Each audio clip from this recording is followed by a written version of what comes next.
اچھا، تو آج ہم 11ویں صدی کی ایک بہت ہی اہم شخصیت ناصر خسرو ان کی بات کر رہے ہیں۔ وہ ایک شاعر تھے، فلسفی، سیاح بھی تھے۔ جی بالکل، اور ان کی زندگی اور فکر پر آج ذرا گہرائی سے نظر ڈالیں گے۔ ہمارے پاس کچھ تحقیق بھی ہے، خاص طور پر بدخشان کے علاقے پر ان کے اثرات کے حوالے سے۔ صحیح، تو مقصد یہ ہے کہ سمجھا جائے کہ ان کا سفر کیسا رہا، ان کی خاص تعلیمات کیا تھیں، علم، عقل، تعویل کے بارے میں، اور آج بھی ان کی میراث کس طرح زندہ ہے۔ بالکل۔ اچھا، تو شروع کہاں سے کریں؟ ان کی پیدائش سے غالباً 1004 میں قبادیان میں؟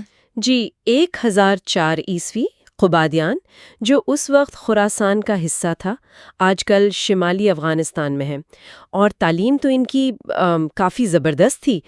قرآن، دینی علوم تو تھے ہی، ساتھ میں عربی، فارسی، ادب، فلسفہ، حساب، یہاں تک کہ فلکیات میں بھی مہارت رکھتے تھے۔ یعنی کافی پڑھے لکھے تھے، اور سنا ہے غزنوی انتظامیہ میں بھی کام کرتے تھے؟ ہاں، شروع میں ان کا سرکاری کیریئر بھی رہا، محصولات وغیرہ کے شعبے میں تھے، تو زندگی آپ کہہ سکتی ہیں کافی آرام دہ تھی۔ شروع میں دوستوں کے ساتھ محفلیں، شعر و شاعری۔ لیکن پھر کچھ بدلا، 40 سال کی عمر کے قریب۔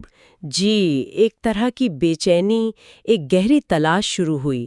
انہیں لگا کہ یہ دنیاوی کامیابیاں کافی نہیں، زندگی کا کوئی بڑا، کوئی حقیقی مقصد ہونا چاہیے۔ اور اسی تلاش میں وہ مشہور خواب والا واقعہ پیش آیا۔ ہاں، یہ بہت مشہور ہے۔ کہتے ہیں خواب میں ایک بزرگ آئے اور انہیں شراب پینے پر، یعنی دنیاوی لذتوں میں کھونے پر ٹوکا، اور کہا کہ ایسی چیز ڈھونڈو جو عقل کو بڑھائے۔ اچھا، اور پھر کیا ہوا؟ تو ناصر خسرو نے پوچھا کہ وہ چیز کہاں ملے گی؟ بزرگ نے مغرب کی طرف اشارہ کیا، یعنی مکہ کی طرف۔ بس یہ خواب ان کے لیے ایک اشارہ بن گیا۔ اور اسی اشارے پر وہ سفر پہ نکل پڑے۔ جی 1045 میں اپنا سب کچھ چھوڑ کر، بھائی ابو سعید اور ایک ہندوستانی خادم کے ساتھ۔ اور یہ کوئی چھوٹا سفر نہیں تھا، 7 سال کا سفر تھا۔ 7 سال! یہ تو واقعی بہت لمبا عرصہ ہے، اور اسی سفر کی رداد ان کا مشہور سفر نامہ ہے، ٹھیک کہا نا؟ بالکل، سفر نامہ فارسی نثر کا ایک شاہکار مانا جاتا ہے۔ بہت سادہ، صاف اور حقیقت پسندانہ انداز ہے۔ جو دیکھا، جیسا دیکھا ویسا لکھ دیا۔ شہر، لوگ، ان کی معیشت، ثقافت، تاریخی لحاظ سے بھی بہت اہم کتاب ہے۔ لیکن آپ کہہ رہی تھیں کہ ان کے دیوان یعنی شاعری میں اسی سفر کی ایک الگ تصویر ملتی ہے۔ جی، دیوان میں زیادہ ذاتی، زیادہ روحانی پہلو سامنے آتا ہے۔ وہاں یہ سفر ایک علم کی تلاش کا سفر ہے، اپنی پیاس کا ذکر ہے، اور راستے میں جو علماء ملے، ان سے جو مایوسی ہوئی، اس کا بھی تذکرہ ہے۔ تو یوں سمجھیں کہ ایک ہی سفر کے 2 بیان ہیں، ایک ظاہری، ایک باطنی۔ بہت دلچسپ۔ تو یہ سفر انہیں قاہرہ لے گیا، جو اس وقت فاطمی خلافت کا بڑا مرکز تھا۔ وہاں کا کیا تجربہ رہا؟ وہ 1047 میں قاہرہ پہنچے، اور شہر کی شان و شوکت، وہاں کے علمی ماحول، خاص طور پر الازہر، اس سے بہت زیادہ متاثر ہوئے۔ اور وہیں ان کی ملاقات المؤید فی الدین الشیرازی سے ہوئی۔ جی، المؤید شیرازی فاطمیوں کے چیف دائی تھے، یعنی سب سے بڑے مبلغ اور عالم۔ وہ خود بھی فارسی تھے، اور انہوں نے ناصر خسرو کے ذہن میں جو شکوک و شبہات تھے، جو فلسفیانہ سوالات تھے، ان کے جوابات دیے۔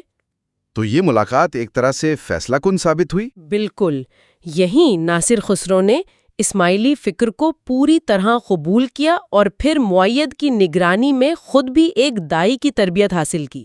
یعنی انہیں وہ علمی اور روحانی تسکین ملی جس کی تلاش میں وہ نکلے تھے۔ اور پھر انہیں حجت خراسان کا درجہ بھی ملا، یعنی خراسان کے لیے امام کے نمائندے کا۔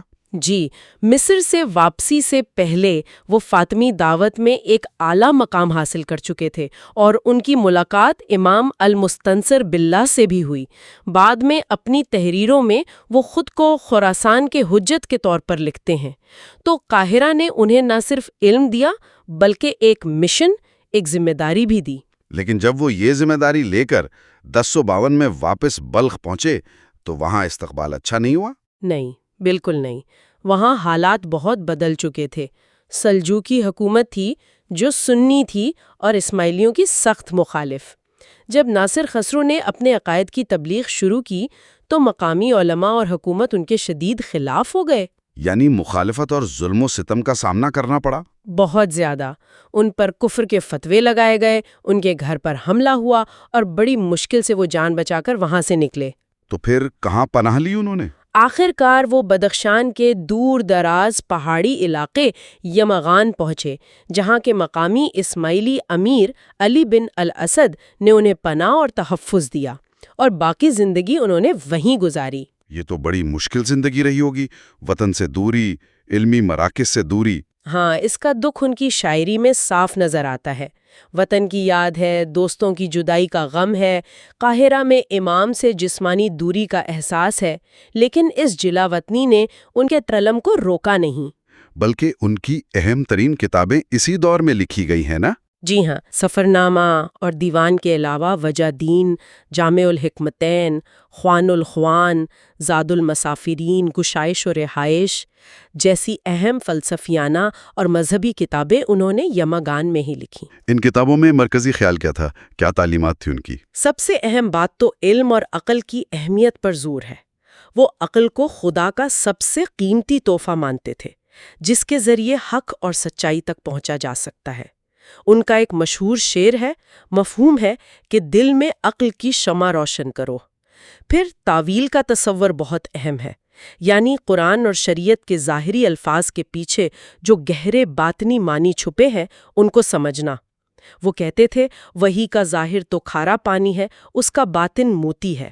یہ خیال کہ عقل اور وحی میں کوئی تضاد نہیں، بلکہ عقل کے ذریعے وحی کی گہرائی تک پہنچا جا سکتا ہے، یہ بہت اہم نقطہ تھا۔ اور علم کے ساتھ عمل کا تعلق؟ یقیناً، وجہ دین میں وہ بڑی خوبصورتی سے کہتے ہیں کہ انسان کی حیثیت جانوروں اور فرشتوں کے درمیان ہے۔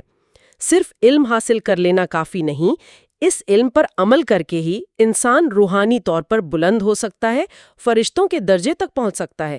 علم بغیر عمل کے بیکار ہے۔ تو آج تقریباً 1000 سال بعد ناصر خسرو کی میراث کیا ہے؟ کیا وہ صرف تاریخ کا حصہ ہے؟ نہیں، بالکل نہیں۔ ان کی میراث ایک زندہ روایت ہے۔ آج بھی تاجکستان، افغانستان، ایران، شمالی پاکستان، ان علاقوں کی اسماعیلی برادریاں ناصر خسرو کو اپنا روحانی رہنما مانتی ہیں۔ ان کی کتابیں پڑھی جاتی ہیں، ان کے اشعار گائے اور سمجھے جاتے ہیں۔ یعنی ان کا اثر صرف فارسی بولنے والے اسماعیلیوں تک نہیں، وسیع تر تناظر میں دیکھیں تو وہ فاطمی اسماعیلیت کی جو عظیم فکری روایت ہے اس کا ایک بہت اہم حصہ ہے، اور اس روایت نے مجموعی طور پر اسلامی تہذیب و ثقافت پر گہرے اثرات ڈالے ہیں۔ تو ناصر خسرو کی زندگی اور فکر صرف ایک کمیونٹی کا نہیں بلکہ پوری امت مسلمہ کا مشترکہ ورثہ ہے۔ بالکل۔ تو خلاصہ یہ ہے کہ ناصر خسرو نے اپنی زندگی میں ایمان اور عقل اور علم اور عمل کو ایک ساتھ لے کر چلنے کی ایک بہترین مثال پیش کی۔ ایک مسلسل فکری جستجو، معنی کی تلاش۔ جی۔ اور یہ چیز آج بھی ہمیں سوچنے پر مجبور کرتی ہے۔